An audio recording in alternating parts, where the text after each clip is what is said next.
안녕하세요. 사연 읽어주는 감자씨입니다. 오늘 읽어드릴 사연은 한국 전쟁 피란길에서 가족과 헤어진 채 78년을 살아온 한 할아버지의 이야기입니다. 60년이 넘는 세월을 혼자 견뎌온 그분에게 과연 어떤 기적 같은 일이 일어났을까요? 그럼 오늘의 사연 읽어보겠습니다. 안녕하세요, 감자씨. 저는 올해 78살의 김태수라고 합니다. 부산 국제시장에서 40년 넘게 작은 시계포를 운영해온 평범한 노인입니다. 제가 이렇게 용기를 내어 사연을 쓰게 된 건 정말 믿기 어려운 일을 겪어서인데요. 아직도 꿈 같아서 제 자신도 믿기지 않습니다. 저는 1950년 한국 전쟁이 터졌을 때 16살이었습니다.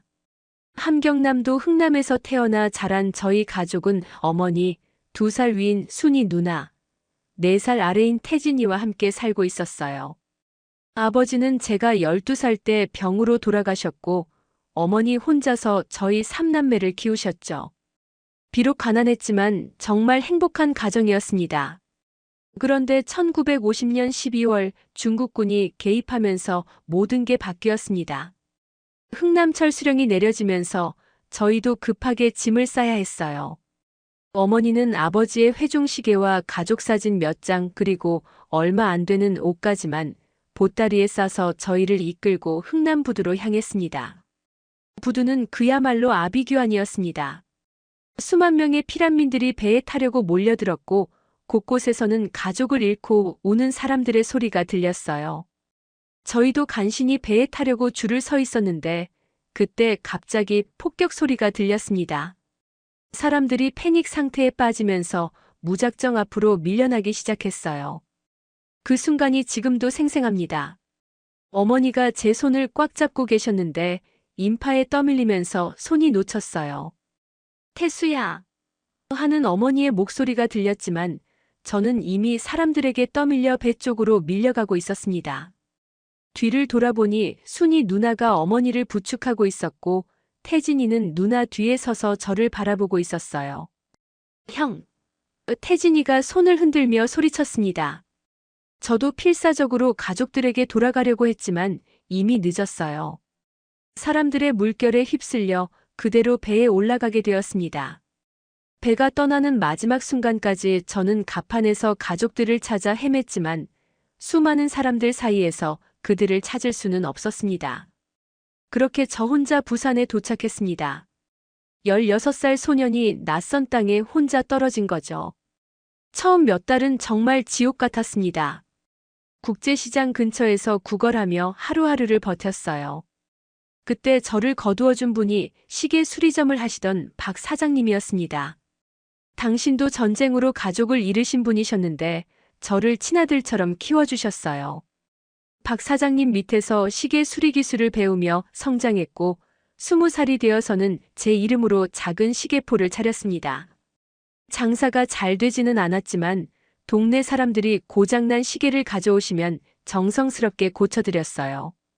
특히 돈이 없으신 할머니, 할아버지들 시계는 무료로 고쳐드렸죠. 제가 어려울 때 도움을 받았으니 저도 누군가에게 도움이 되고 싶었거든요. 그렇게 세월이 흘렀습니다. 30살에 좋은 여자를 만나 결혼도 했고 아들, 딸도 낳았어요. 하지만 제 마음 한구석에는 항상 가족에 대한 그리움이 자리 잡고 있었습니다. 밤마다 꿈에서 어머니와 누나, 동생을 만났고 아침에 눈을 뜨면 꿈이었다는 현실이 너무 슬펐어요. 이산 가족 찾기 방송이 시작되었을 때 저도 신청했습니다. 하지만 북한에서 온 명단에는 저희 가족 이름이 없었어요. 그 이후로도 몇 번 더 신청했지만 결과는 마찬가지였습니다. 점점 나이가 들어가면서 이제는 포기해야 하나 하는 생각도 들었어요. 그런데 올해 봄 마지막이라는 생각으로 다시 한번 이산 가족 상봉 신청서를 냈습니다. 아내는 여보, 이제 그만 놔두면 안 될까요? 하며 말렸지만 저는 살아있는 한 포기할 수 없었어요. 혹시라도 가족 중 누군가가 저를 찾고 있을지도 모르니까요. 그리고 3개월 뒤 정말 기적 같은 전화를 받았습니다. 적십자사에서 온 전화였어요. 김태수 어르신, 좋은 소식이 있습니다. 북한에서 태진이라는 분이 형을 찾고 있다고 연락이 왔습니다. 그 순간 제 다리에 힘이 빠져서 주저앉을 뻔했어요. 60년 넘게 기다려온 그 이름, 태진이라는 이름을 드디어 들었으니까요. 전화를 끊고 나서 저는 한참 동안 멍하니 앉아 있었습니다. 태진이가 살아있다니, 그것도 저를 찾고 있다니. 꿈만 같았어요. 아내가 뭔 일이냐며 물어봤지만 저는 말이 나오지 않았습니다. 그저 눈물만 주르륵 흘러내렸어요. 며칠 뒤 적십자사에서 다시 연락이 왔습니다. 태진이는 현재 함경남도 함흥에 살고 있는데 몸이 많이 약해져서 직접 남한으로 올 수 없다고 했어요. 대신 그의 아들인 김철호 씨가 아버지를 대신해서 상봉에 참석하겠다고 했습니다. 저는 조금 아쉬웠지만 그래도 태진이의 아들을 만날 수 있다는 것만으로도 감사했어요. 상봉 날짜가 확정되자 저는 미친 듯이 준비를 시작했습니다. 먼저 60년 동안 간직해온 가족 사진을 꺼냈어요. 흥남을 떠날 때 어머니가 챙기신 사진들이었는데 태진이가 10살 때 찍은 사진도 있었습니다. 그 사진 속 태진이는 환하게 웃고 있었어요. 그리고 태진이가 어릴 때 좋아했던 것들을 생각해봤습니다. 태진이는 달콤한 사탕을 정말 좋아했어요. 특히 빨간 사탕을 보면 눈이 반짝였죠. 그래서 시장에 가서 예쁘게 포장된 사탕을 한 봉지 샀습니다. 아마 지금은 74살이 된 태진이에게는 어울리지 않을 수도 있지만 어릴 때 못 사준 사탕이라고 생각하니 꼭 주고 싶었어요. 가장 중요한 건 아버지의 회중시계였습니다. 아버지가 돌아가시기 전에 이 시계는 우리 집안의 보물이니까 형인 네가 물려받아라라고 하셨던 그 시계요. 흥남을 떠날 때도 어머니가 꼭 챙기셨던 시계였죠. 저는 그 시계를 60년 동안 소중히 간직해왔는데 이제 태진이에게도 보여줄 수 있다는 생각에 가슴이 뛰었습니다.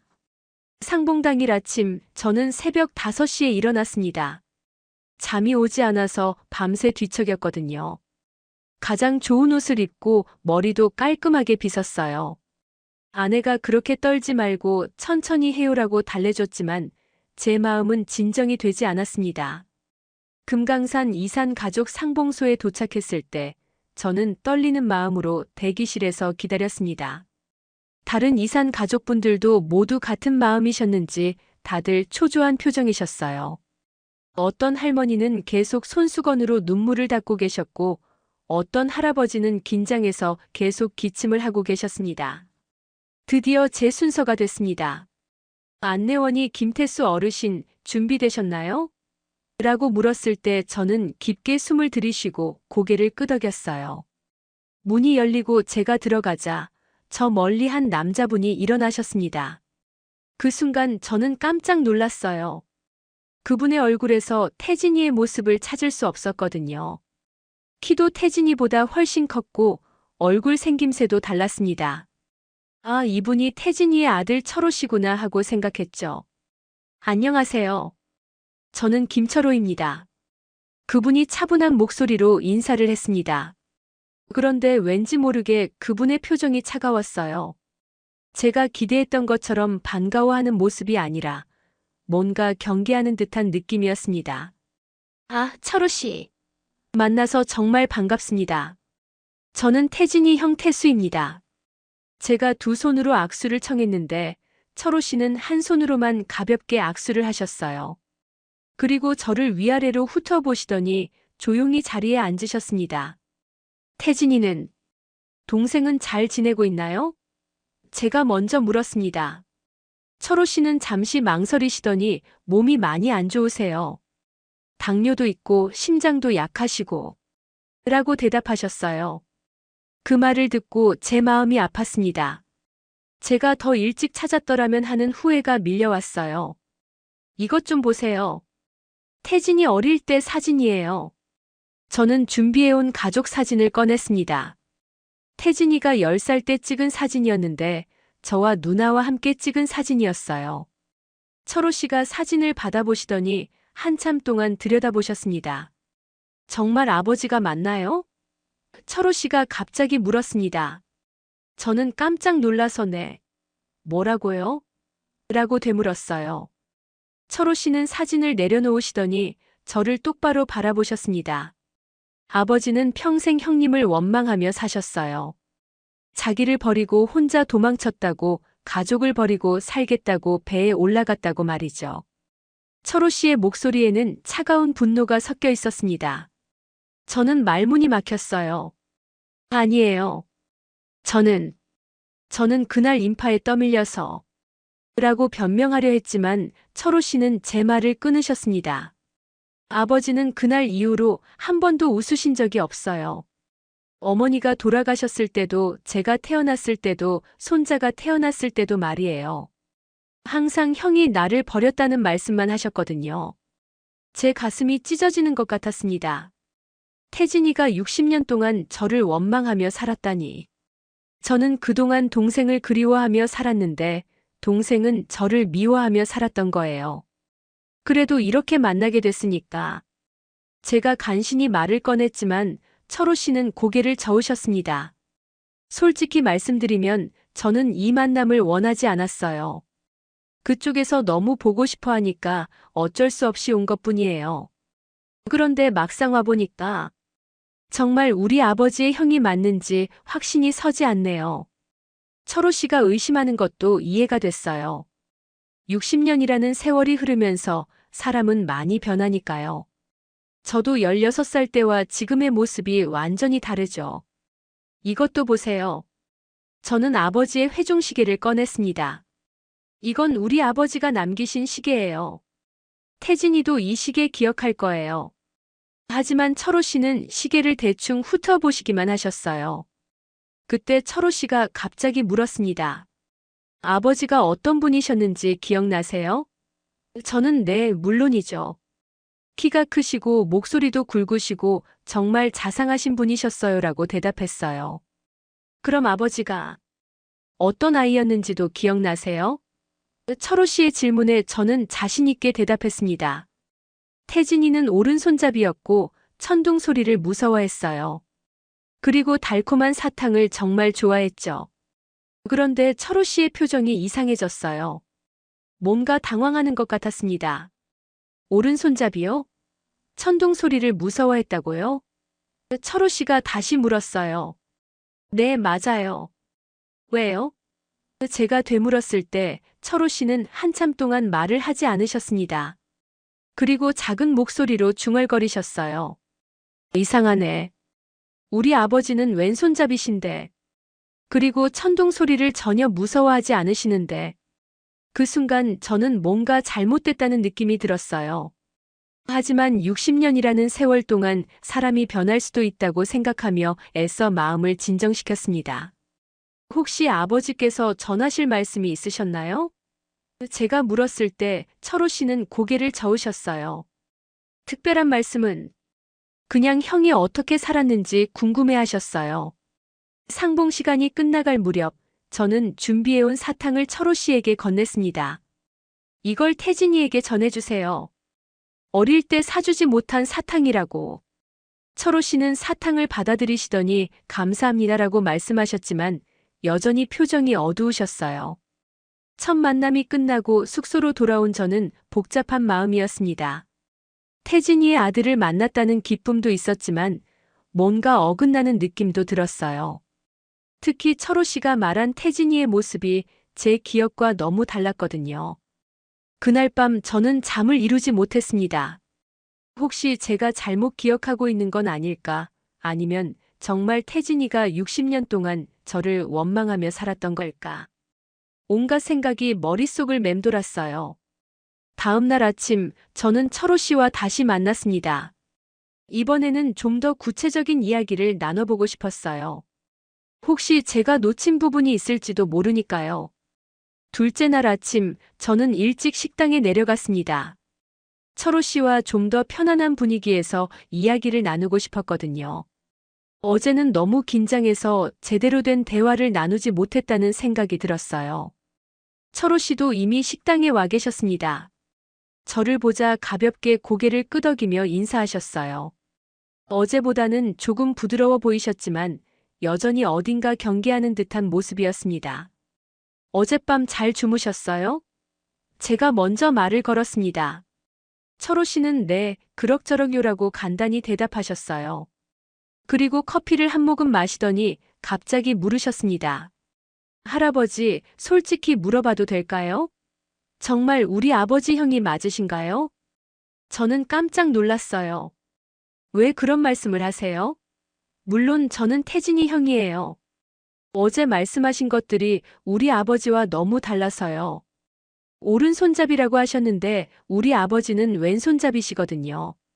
그리고 천둥 소리도 전혀 무서워하지 않으세요. 철호 씨의 말에 저는 당황스러웠어요. 그럴 리가. 분명히 태진이는 오른손잡이였는데. 그리고 또 하나요. 철호 씨가 말을 이었습니다. 아버지는 사탕을 별로 좋아하지 않으세요. 단 걸 드시면 속이 불편하다고 하시거든요. 제 머릿속이 하얗게 변했어요. 분명히 태진이는 사탕을 그렇게 좋아했는데 혹시 제가 잘못 기억하고 있는 건 아닐까요? 60년이라는 긴 세월 동안 기억이 왜곡된 건 아닐까요? 혹시 저는 조심스럽게 물었습니다. 태진이가 아버지가 어릴 때 다친 적이 있나요? 왼쪽 무릎에 작은 흉터가 있었는데 철호 씨가 고개를 저었어요. 아버지 무릎에는 흉터가 없어요. 제가 어릴 때부터 목욕탕에서 자주 봤는데 그런 흉터는 없었습니다. 저는 점점 더 혼란스러워졌어요. 분명히 태진이는 8살 때 넘어져서 왼쪽 무릎에 상처가 났었는데 그때 제가 업고 병원까지 갔던 기억이 생생한데 할아버지, 혹시 다른 분과 헷갈리신 건 아닐까요? 철호 씨의 말에 저는 고개를 저었어요. 아니에요. 제가 태진이를 어떻게 잊겠어요. 제 동생인데. 그때 철호 씨가 갑자기 한숨을 크게 쉬더니 말했습니다. 사실 저도 어제부터 계속 이상하다고 생각했어요. 아버지가 형님에 대해 말씀하신 것들과 할아버지가 기억하시는 게 너무 달라서요. 그럼 태진이가 뭐라고 했나요? 저에 대해서요. 철호 씨는 잠시 망설이더니 천천히 말하기 시작했어요. 아버지는 형님이 키가 작고 마른 체형이라고 하셨어요. 그런데 할아버지는 키도 크시고 체격도 좋으시잖아요. 그리고 아버지는 형님이 왼손잡이였다고 하셨는데 잠깐만요. 제가 철호 씨의 말을 끊었어요. 태진이가 제가 왼손잡이라고 했다고요? 그럴 리가 없어요. 저는 오른손잡이인데. 철호 씨와 저는 서로를 바라보며 당황했어요. 뭔가 심각하게 잘못되어 있다는 걸 둘 다 느꼈거든요. 혹시 철호 씨가 조심스럽게 물었어요. 아버지 성함이 정확히 뭐라고 하셨죠? 김태진이요. 1938년 3월 15일생이고요. 철호 씨의 얼굴이 하얗게 변했어요. 아버지 생년월일은 1938년 5월 20일이에요. 그 순간 저희 둘 다 무언가 심각한 실수가 있었다는 걸 깨달았어요. 하지만 무엇이 잘못된 건지 알 수 없었죠. 그럼 혹시 제가 떨리는 목소리로 물었어요. 아버지, 태진이가 저에 대해 더 자세히 뭐라고 하셨나요? 철호 씨는 한참 생각하더니 말했어요. 아버지는 형님이 공부를 정말 잘했다고 하셨어요. 특히 수학을 좋아했다고. 그리고 책 읽는 걸 좋아해서 항상 책을 들고 다녔다고 하셨거든요. 저는 고개를 저었어요. 저는 공부를 못했어요. 특히 수학은 정말 싫어했고요. 책보다는 밖에서 뛰어노는 걸 좋아했어요. 철호 씨의 표정이 점점 어두워졌어요. 그럼 도대체 뭐가 잘못된 거죠? 저도 모르겠었어요. 분명히 적십자사에서는 태진이라고 했는데 철호 씨 아버지가 기억하는 형의 모습과 제 모습이 전혀 달랐거든요. 그때 철호 씨가 갑자기 뭔가 떠올린 듯 말했어요. 아, 맞다.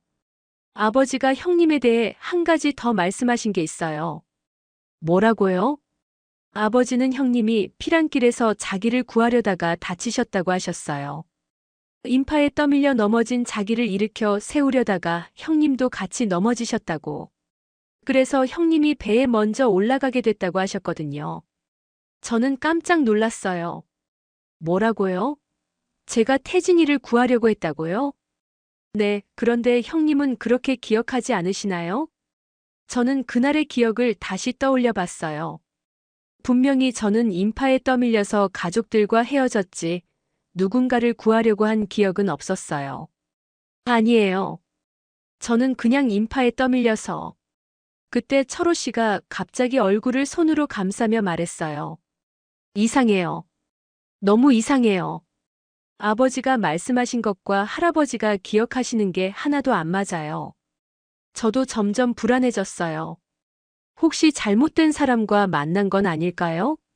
하지만 적십자사에서 분명히 태진이라고 했는데, 혹시 아버지 함자는 어떻게 쓰시나요? 제가 물었어요.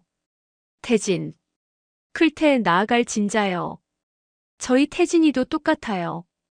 클테 나아갈 진. 그럼 이름은 맞는데 왜 이렇게 모든 게 다른 걸까요? 철호 씨가 갑자기 무릎을 탁 치며 말했어요. 아, 잠깐만요. 혹시 아버지 고향이 어디라고 하셨죠? 함경남도 흥남이요. 우리 아버지도 흥남이라고 하셨어요. 그런데 철호 씨가 말을 멈췄어요. 그런데 뭐예요? 철호 씨는 한참 망설이더니 조심스럽게 말했어요. 사실 아버지는 가끔 헛소리를 하실 때가 있어요. 나이가 들면서 기억이 가물가물하시거든요. 혹시 아버지가 착각하신 건 아닐까요? 저도 그럴 수도 있다고 생각했어요. 74살이면 기억력이 나빠질 수도 있으니까요. 그럼 내일 다시 아버지께 전화드려서 확인해 볼까요? 철호 씨가 제안했어요. 그날 저녁 철호 씨는 북한에 계신 아버지께 전화를 드렸어요. 저도 옆에서 들었는데 전화 너머로 들리는 목소리가 정말 나이 드신 분 같았어요. 철호 씨가 아버지께 제 이야기를 자세히 말씀드렸어요. 제 키, 생김새, 그리고 제가 기억하는 태진이의 모습들을요. 전화를 끊고 나서 철호 씨의 표정이 심각해졌어요. 할아버지, 아버지가 이상한 말씀을 하세요. 뭐라고 하셨나요? 아버지는 형님이 분명히 키가 작고 마른 분이라고 하세요. 그리고 형님이 공부를 잘해서 선생님이 되는 게 꿈이었다고 하셨어요. 저는 고개를 저었어요. 저는 공부를 못했고 선생님이 되고 싶다는 생각도 해본 적이 없어요. 철호 씨가 한숨을 쉬며 말했어요. 그리고 또 한 가지. 아버지는 형님이 왼손에 화상 흉터가 있다고 하셨어요. 저는 제 왼손을 내려다봤어요. 깨끗했습니다. 화상 흉터 같은 건 없었어요. 할아버지. 철호 씨가 조심스럽게 말했어요. 할아버지가 찾는 태진이라는 사람은 저희 아버지가 아닌 것 같은데요. 하지만 제 목소리에는 확신이 없었어요. 너무 많은 게 맞지 않았거든요. 그날 밤 저는 잠을 이루지 못했어요.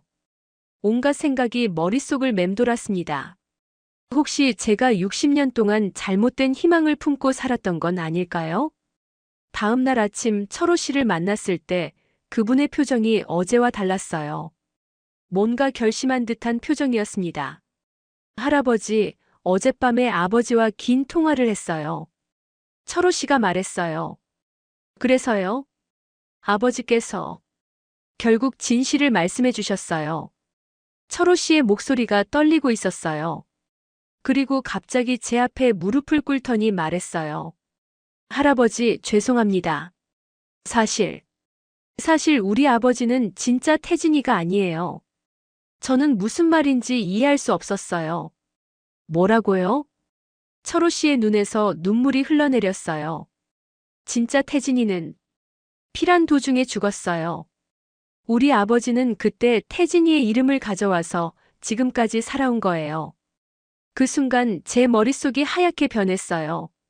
철호 씨의 말이 들리지 않았어요. 할아버지. 철호 씨가 저를 흔들었지만 저는 아무 말도 할 수 없었어요. 진짜 태진이는, 제 진짜 동생은 이미 60년 전에 죽었다는 거였어요. 철호 씨가 눈물을 흘리며 계속 말했어요. 아버지는 전쟁 중에 부모님을 잃고 혼자가 된 고아였어요. 그때 아픈 태진이를 만났는데 태진이가 죽어가면서 형을 찾아달라고 부탁했대요. 그래서 아버지가 태진이가 되어서 살아온 거예요. 저는 말을 할 수 없었어요. 가슴이 찢어지는 것 같았습니다. 아버지는 평생 죄책감에 시달렸대요. 남의 이름으로 살아간다는 것, 그리고 언젠가 진짜 형님이 나타날까봐 두려워하셨어요. 자기 동생 대신 살아가는 파렴치한 놈이라고 욕할까봐. 그게 무슨. 그래서 형님을 원망한다고 말씀하신 거였어요. 그리고 방송으로 할아버지가 자신을 찾고 있다는 걸 알았을 때 들키고 싶지 않으면서도 죽은 진짜 태진 할아버지를 위해 이 사실을 알려야 했죠. 그래서 저보고 대신 나가라 한 거고 아버지는 복잡한 감정에 계속 헛소리를 하셨던 거예요. 철호 씨의 말이 계속 이어졌지만 저는 제대로 들을 수 없었어요. 60년 동안 품어온 희망이 한순간에 무너져 내렸거든요. 제 진짜 동생 태진이는 이미 오래전에 죽었던 거였어요. 저는 한참 동안 아무 말도 할 수 없었어요. 머릿속이 하얗게 변해서 아무 생각도 나지 않았습니다. 60년 동안 품어온 희망이 한순간에 무너져 내린 충격이 너무 컸거든요. 철호 씨는 계속 눈물을 흘리며 사과했어요. 정말 죄송합니다, 할아버지. 우리 아버지도 이렇게 될 줄 몰랐어요. 그냥 조용히 살고 싶었을 뿐인데. 저는 간신히 입을 열었어요. 그럼 진짜 태진이는 언제? 1951년 1월쯤이었대요. 피란민 수용소에서 폐렴으로. 철호 씨가 작은 목소리로 대답했어요. 제 눈에서 눈물이 흘러내렸어요. 태진이가, 제 동생이 그렇게 어린 나이에 혼자 죽어갔다니. 그것도 저는 모르는 채로. 죄송합니다. 정말 죄송합니다. 철호 씨가 계속 고개를 숙이며 사과했어요. 하지만 저는 철호 씨를 원망할 수 없었어요. 이 모든 게 그분의 잘못은 아니었으니까요. 아니에요. 철호 씨 잘못이 아니에요. 저는 힘겹게 말했어요. 철호 씨의 아버지도 어쩔 수 없었겠죠. 전쟁 중에 혼자 살아남으려면. 그때 철호 씨가 갑자기 말했어요. 할아버지, 그런데 한 가지 더 말씀드릴 게 있어요. 뭐요? 아버지가 진짜 태진이라는 분께 받은 게 있대요. 저는 고개를 들었어요. 뭘 받았다고요? 철호 씨는 주머니에서 낡은 종이 한 장을 꺼냈어요. 이걸요. 죽기 전에 아버지에게 준 편지래요. 제 심장이 빨리 뛰기 시작했어요. 편지요? 네. 태진이란 분이 형님에게 전해달라고 부탁했던 편지예요. 아버지가 60년 동안 간직하고 계셨대요. 철호 씨가 그 낡은 종이를 저에게 건네주었어요. 종이는 누렇게 변해서 금방이라도 찢어질 것 같았지만 글씨는 또렷하게 남아있었어요. 어린아이의 서툰 글씨였지만 한 글자 한 글자가 정성스럽게 쓰여 있었습니다. 저는 떨리는 손으로 편지를 펼쳤어요. 그리고 읽기 시작했습니다. 태수 형님에게. 형님, 저는 태진이에요.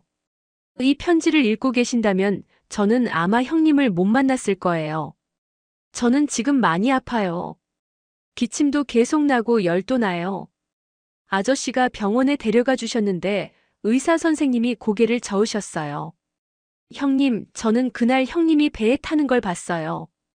형님이 저희를 찾으러 뒤로 오려고 하는 것도 봤어요.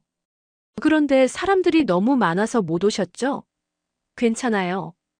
저는 형님을 원망하지 않아요. 사실 저는 형님이 배에 타는 걸 보고 정말 다행이라고 생각했어요. 형님만이라도 살아야 한다고 생각했거든요. 형님은 저보다 똑똑하고 착하니까 꼭 살아서 좋은 사람이 되어야 해요. 형님, 저는 형님을 정말 사랑해요. 어릴 때 형님이 저를 업고 다니던 것도 기억나고 제가 넘어져서 울 때 형님이 호호 불어주던 것도 기억나요. 형님이 저에게 사탕 사주던 것도 기억나요.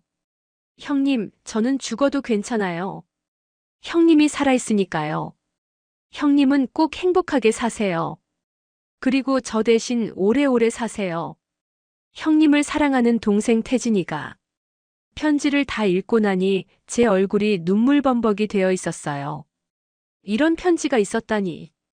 태진이가 죽어가면서도 저를 걱정하고 사랑한다고 했다니. 할아버지. 철호 씨가 조심스럽게 말했어요. 아버지는 이 편지를 드리고 싶어서 평생을 고민하셨대요. 하지만 남의 이름으로 살고 있는 자신이 나타날 수는 없었다고. 저는 편지를 가슴에 꼭 안았어요. 60년 만에 받는 동생의 마지막 인사였거든요.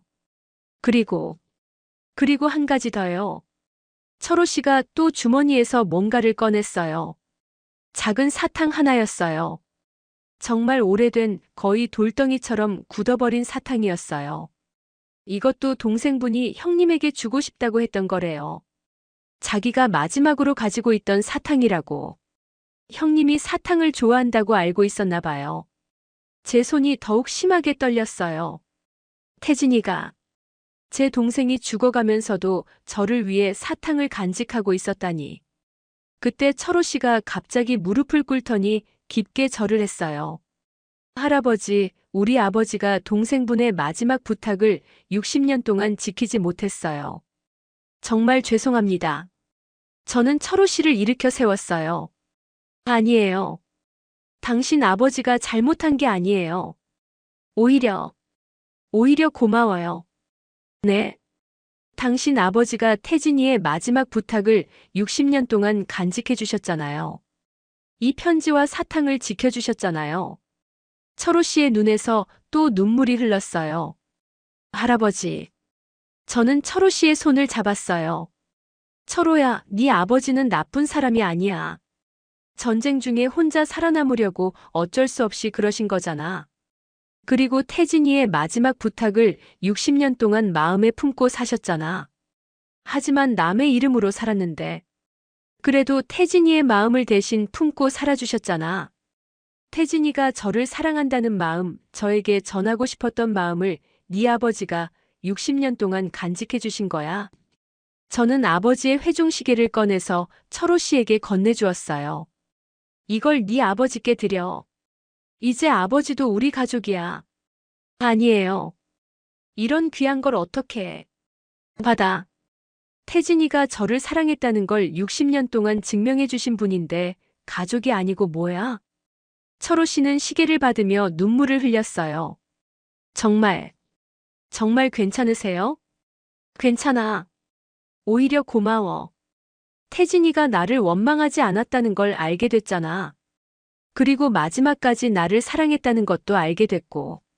저희는 그날 하루 종일 태진이에 대한 이야기를 나눴어요. 철호 씨 아버지가 들었던 태진이의 마지막 모습, 그리고 제가 기억하는 어릴 때의 태진이 이야기를요. 태진이는 정말 용감한 아이였어요. 죽어가면서도 형을 걱정하고 형이 행복하게 살기를 바랐던 착한 동생이었어요. 마지막 날 아침 철호 씨와 헤어질 때 저는 말했어요. 철호야, 네 아버지께 전해줘. 태진이의 형이 고맙다고, 그리고 이제는 마음 편히 지내시라고. 네, 할아버지. 꼭 전해드릴게요. 그리고 네 아버지는 이제 진짜 우리 가족이야. 태진이의 마음을 60년 동안 대신 품어주신 가족이라고. 철호 씨도 눈물을 흘리며 말했어요. 감사합니다, 할아버지. 아버지가 이 말씀을 들으시면 정말 기뻐하실 거예요. 부산으로 돌아오는 길에 저는 태진이의 편지를 다시 읽었어요. 그리고 그 굳어진 사탕을 손에 꼭 쥐고 있었어요. 비록 태진이는 60년 전에 죽었지만 그 아이의 사랑은 여전히 제 곁에 있었거든요. 집에 도착해서 저는 시계포에 태진이의 편지를 액자에 넣어서 걸어 놓았어요. 그리고 그 옆에는 철호 씨 아버지의 사진도 놓았어요. 이제 정말 가족이니까요. 며칠 뒤 철호 씨에게서 전화가 왔어요. 아버지가 제 말씀을 듣고 울면서 기뻐하셨다는 소식이었어요. 그리고 이제는 마음이 편해지셨다고 60년 동안의 죄책감에서 벗어나셨다고 했어요. 저도 마찬가지였어요. 60년 동안 품고 있던 미안함과 그리움이 이제는 감사함으로 바뀌었거든요. 태진이가 저를 사랑했다는 걸 알게 됐으니까요. 지금도 저는 매일 아침 시계포에 나가서 태진이의 편지를 읽어요. 그리고 그날의 마지막 사탕을 바라보며 생각해요. 태진아, 형이 네 사랑 잘 받았다. 고마워. 동네 사람들이 시계를 고치러 오시면 저는 더욱 정성스럽게 고쳐드려요. 태진이가 바랐던 대로 좋은 사람이 되어야 하니까요. 그리고 태진이의 사랑을 다른 사람들에게도 나누어 주고 싶거든요. 어제는 철호 씨에게서 또 전화가 왔어요. 아버지가 제게 드리고 싶은 말씀이 있다고 전화를 바꿔주더라고요. 태진이 형님, 60년 동안 태진이를 대신해서 미안했습니다. 그리고 저를 가족으로 인정해 주셔서 정말 고맙습니다. 저는 울컥했습니다. 이 사람도 전쟁고아로 살면서 가족에 대한 상처가 컸구나. 그 와중에 우리 태진이의 이름을 지키며 살아왔구나 싶었어요. 저는 눈물을 닦으며 말했어요. 태진이를 60년 동안 대신 살게 해주셔서 고맙다. 그리고 이제는 정말로 넌 내 동생이야. 태진아. 전화기 너머로 꺽꺽 우는 소리가 들려왔어요. 그렇게 우리 두 사람은 밤새 60년간 묵혀있던 감정을 비워냈습니다. 감자씨, 저는 이 나이에 정말 소중한 걸 깨달았어요. 사랑은 시간도 죽음도 이길 수 있다는 걸요. 태진이는 비록 60년 전에 죽었지만 그 아이의 사랑은 지금도 제 곁에 있어요.